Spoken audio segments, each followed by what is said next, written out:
Hello dear pharma student, GDC classes में आप सभी का स्वागत है। आज हम लोग स्टडी करने वाले हैं क्लासिफिकेशन ऑफ विटामिन्स। विटामिन्स कितने टाइप्स के होते हैं? ये मेनली 2 टाइप्स के होते हैं। एक होता है फैट सोल्यूबल विटामिन्स और दूसरा होता है water soluble vitamins. Fat soluble vitamins में कौन सा आएगा? जो फैट में सोल्यूबल रहेगा। वाटर सोल्यूबल विटामिन्स में कौन सा आएगा? जो वाटर में सोल्यूबल रहेगा। टोटल विटामिन्स की अगर बात करें तो 30 विटामिन्स होता है, जिसमें से 4 विटामिन्स जो होगा वो फैट सोल्यूबल विटामिन्स रहेगा और जो 9 विटामिन्स जो होगा वो किस में रहेगा? वाटर सोल्यूबल विटामिन्स में रहेगा। तो एक एक करके स्टडी करते हैं fat soluble vitamins.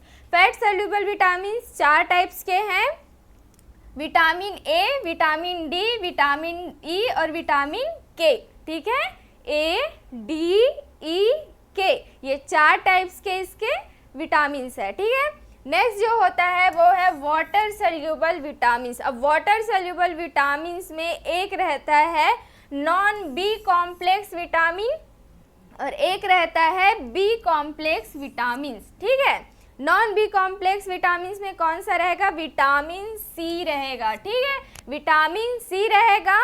B complex vitamins में जो बी के और जो सब टाइप्स हैं वो सब रहेगा। ठीक है, इसमें भी 2 टाइप्स है। एक जो रहेगा वो एनर्जी रिलीज करेगा। ठीक है, एक जो रहेगा वो एनर्जी रिलीज करेगा, उस टाइप का विटामिन्स रहेगा।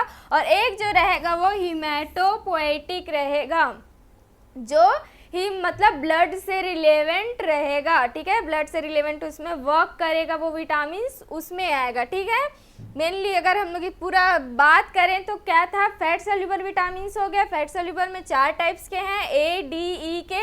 वाटर सोल्यूबल की अगर बात करें तो क्या है? एक नॉन बी कॉम्प्लेक्स हो गया और एक है बी कॉम्प्लेक्स।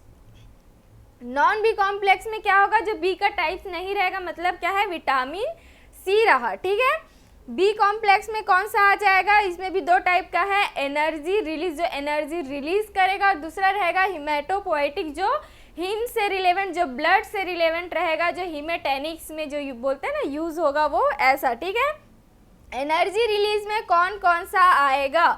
पहले हम लोग एक एक नंबर से पहले देख लेते हैं। B1 आएगा, B2 आएगा, B3 आएगा, B5 आएगा, B6 आएगा, B7 आएगा।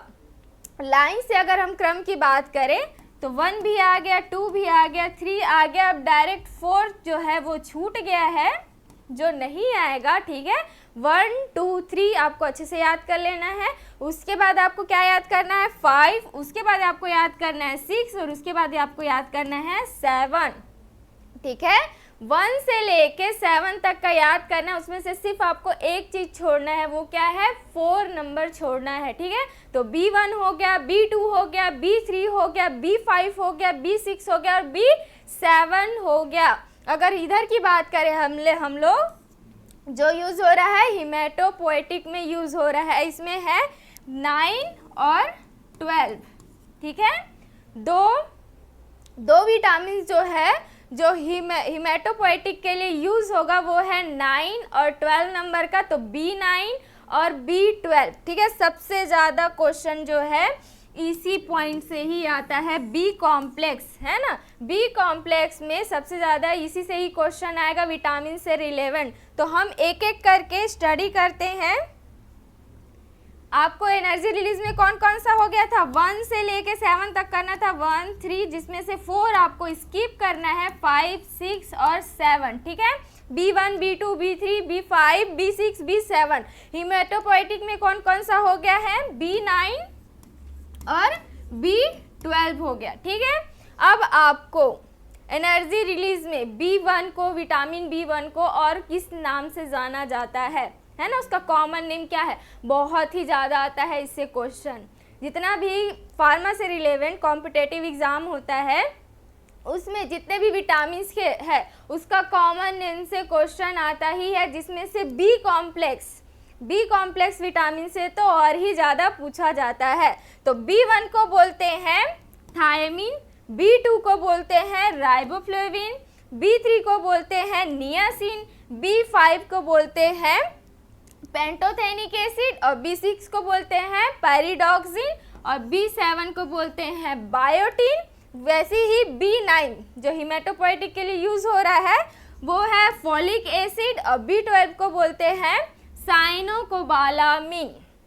साइनोकोबालामिन। अब पूरे को बहुत अच्छे से समराइज वैसे समझते हैं, ठीक है। विटामिन को कुछ इस तरीके से समझिए, ABCD, ठीक, यहाँ तक तो लाइन से हो गया। E, अब आपको एक्स्ट्रा क्या याद करना है, K, ठीक है, ABCDEK इतना याद करना है, जिसमें से आपका A हो गया, D हो गया, E हो गया, K हो गया, ये सब किस में आ रहा है, फैट सेल्यूबल में आ जा रहा है। और वाटर सेल्यूबल में क्या आ जा रहा है, B और C आ जा रहा है।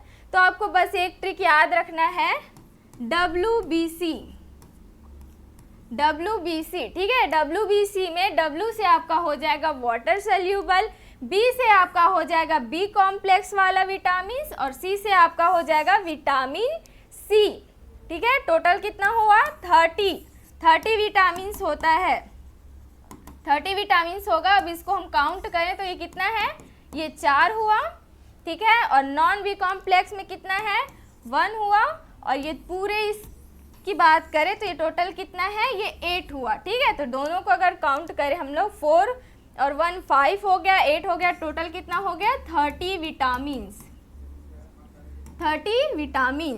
फैट सेल्यूबल में कौन सा है, फैट सेल्यूबल में कौन कौन सा आ जाएगा आपका, A आ जाएगा, D आ जाएगा, E आ जाएगा, और K आ जाएगा। अब क्वेश्चन कैसे आएगा, इनमें से कौन सा फैट सेल्यूबल विटामिन है, चूज द करेक्ट, है ना। विटामिन को ओवरऑल हम लोग देखें तो क्या था, विटामिन हो गया 2 टाइप का, फैट सेल्यूबल हो गया, वाटर सेल्यूबल हो गया, ADEK हो गया, ठीक है। अच्छे से याद कर ही लेना है, ठीक है। वाटर सेल्यूबल में क्या हो गया, नॉन बी कॉम्प्लेक्स में वैसे भी वाटर सेल्यूबल में सिर्फ 2 ही विटामिन है, एक है B और एक है C। तो C आ गया मतलब वो नॉन बी कॉम्प्लेक्स विटामिन में आ जाएगा, बी किस में आ जाएगा, बी कॉम्प्लेक्स में आ जाएगा। वैसे ही इसका और 2 पार्ट हो गया है बी कॉम्प्लेक्स का, एनर्जी रिलीज हो गया, हीमेटोपोएटिक हो गया है। एनर्जी रिलीज में कौन सा है, थायमिन हो गया, B1, रिबोफ्लोविन हो गया, B2, नियासिन हो गया है, B3 जो इससे सबसे ज़्यादा क्वेश्चन आता है इसका कॉमन नेम से ही, ठीक है। B3 का क्या नाम है, क्या उसका कॉमन नेम रहेगा, वो नियासिन हो गया, पेंटोथेनिक एसिड हो गया, पेरिडॉक्सिन हो गया है, बायोटीन हो गया, ठीक है। हिमेटोपोएटिक में कौन है, फॉलिक एसिड B9 हो गया। विटामिन B12 को क्या बोलेंगे, साइनोकोबालामिन। विटामिन का क्लासिफिकेशन बहुत ही ज़्यादा इम्पॉर्टेंट है, आपको बहुत अच्छे से याद कर ही लेना है।